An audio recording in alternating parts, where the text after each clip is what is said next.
All right, guys, let's cut to the chase. You're having a difficult time finding a date. Or maybe you've been on some dates recently, but you haven't been able to escalate into physical contact. Okay, so before I get into it, do me a favor, guys. Hit the subscribe button down below and like the video. Reason number one, you don't approach women. Nowadays, we live in a society where it's even more uncommon to approach women in real life than ever before. Would it be fair to say that women have more options in 2023 than ever before? And with all those options, it's more and more difficult to stand out from the crowd. Well, guess what? Men almost never approach women in real life anymore. That's one way you can stand out from the crowd. Be the guy who's not afraid to start up a conversation when you're in an elevator. One of the best things you can use to your advantage when approaching a woman is tension. The awkwardness of the situation. Typically, and we've all been there, you try to avoid the awkwardness, avoid the tension. Maybe you're sitting next to some girl that you think is attractive and there's a little bit of an awkward tension and you would really love to start up a conversation or approach her, but you might feel a little awkward or embarrassed because everybody around would be able to hear if you got rejected. Well, guess what? The fact that you would act on that immediately sets you apart from the others that wouldn't and says to her, this guy might be a little bit bold. Now, you still have to do it properly. You have to exercise a little bit of judgment in these situations. That leads me to point number two. This one is extremely simple, but almost nobody gets it right. Pay attention.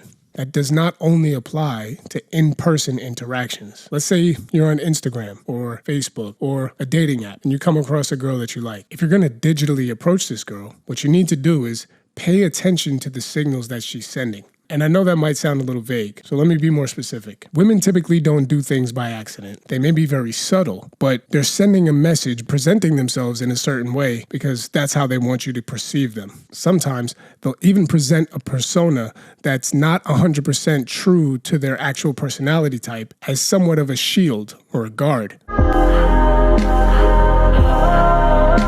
Think of some of the fairy tale stories that we all grew up on. Prince Charming and a white knight is going to come and rescue the princess from the castle. A woman will put up a guard or a shield and see if you can break it down or read the signals. And that's one of the metrics that she'll use to determine how different you are from the other guys and how authentic your confidence truly is. So what does all that mean? How do you use that information to your advantage? Well, now that you know that most things on her profile are calculated and well thought out, the fact that she put all that effort into her profile to try to say something about herself, and then you go to slide in the DMs or contact the girl and you show that you didn't notice any of it.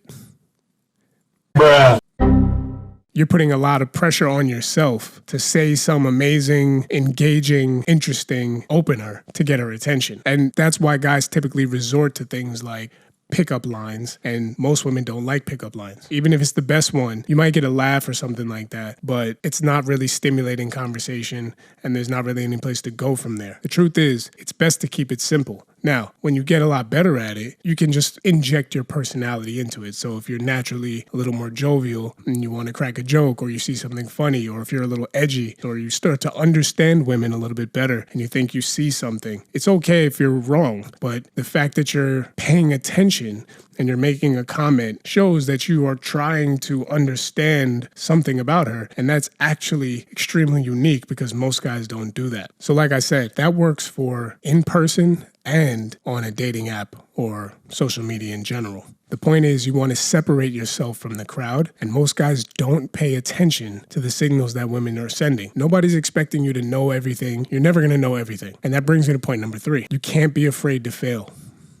Approaching women is like baseball. The most successful players fail 7 out of 10 times. In this game, you got to get your reps in. One of the most attractive traits a man can have to a woman is confidence and experience. And you only get those by putting the work in. You only get experience by experiencing, meaning you have to approach women. You have to fail a number of times to build up that type of aura that shows that you have experience doing this. And confidence comes from success. So you have to have gone through enough of the failures to have had enough success to then have confidence in your approach. Women can be pretty perceptive. So let's review. Number one, approach women. Walk up to that girl in the grocery store. Slide into that DM. Don't be a creep, but be aggressive. Be a man. Number two, pay attention. Rather than just saying something like, hey, and sounding like an idiot, If she posts a picture of her in her room and she's got her college sweater slung over the chair, make a subtle comment about the school she went to. But don't say something stupid like, "So, I see you went to University of California." That's stupid. She knows you don't give a shit. It's corny. You're gonna get ignored.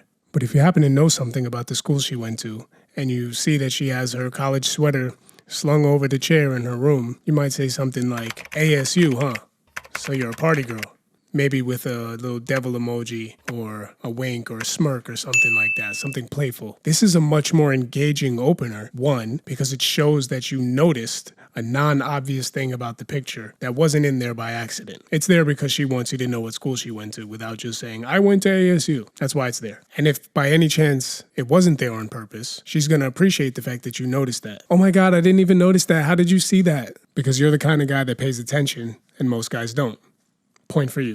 And number 3, you can't be afraid to fail. That doesn't only apply to approaching women or sliding in DMs or just making attempts in general. That applies to escalation. When you are making those approaches, not being afraid to say something edgy. You know, nowadays, we're living in a time where a lot of guys are afraid to be masculine. They're afraid to be dominant, to say what they want to say, something real, something aggressive when talking to a girl because, you know, legitimately there's things to worry about. You don't want to be labeled a misogynist. You don't want some Jonah Hill situation where a girl is sending screenshots or trying to get you flagged on social media or something like that. But I promise you, the overwhelming majority of women want masculine men. They want you to be aggressive. The problem is, they want you to be aggressive in the right way. They want you to touch them in the right way. They want you to take the lead and not ask for permission in the right way. You see where I'm going? Of course, not everybody is the same. And some women are going to have different values, different morals. And now that we live in this snowflake era, a lot of people in general have been brainwashed into believing that traditional masculine and feminine archetypes are useless, outdated, immoral, stupid. Insert insult here. Misogyny. But one thing you got to think about is this. If relationships are in such crisis today, marriages are failing at a higher rate than ever before. At this rate, we're approaching non-replacement levels, meaning we're getting close to the place where not enough kids will be born to replace the current population. We're not there yet, but we're headed in that direction. Ask yourself why that is. Because there's plenty of content out there right now where you can find a lot of women complaining about the way that men act and the way that men aren't taking charge, aren't doing their jobs, aren't being dominant, or are being too creepy, or are being too inappropriate, and then at the very same time going and dating bad boys, celebrities, multi-millionaires who have multiple girlfriends, and things like that. It's just like fitness and nutrition. Unfortunately, there's no one-size-fits-all answer that's going to solve all your problems. You have to try to learn how to understand women. And guess what? Just like understanding your body, that's going to be a lifetime journey. But I promise you, the more work you put in, the more times you fail, the more you pay attention, the better you'll get. And as you get better, there goes your confidence, and that's going to make you a more attractive option, and women will typically pick up on that. So the next time you're walking down the street and a cute girl's approaching, don't just let her walk by and go, "Oh man, I should have talked to that girl." Say something. I'll see you next time, and we'll talk about this a little bit more.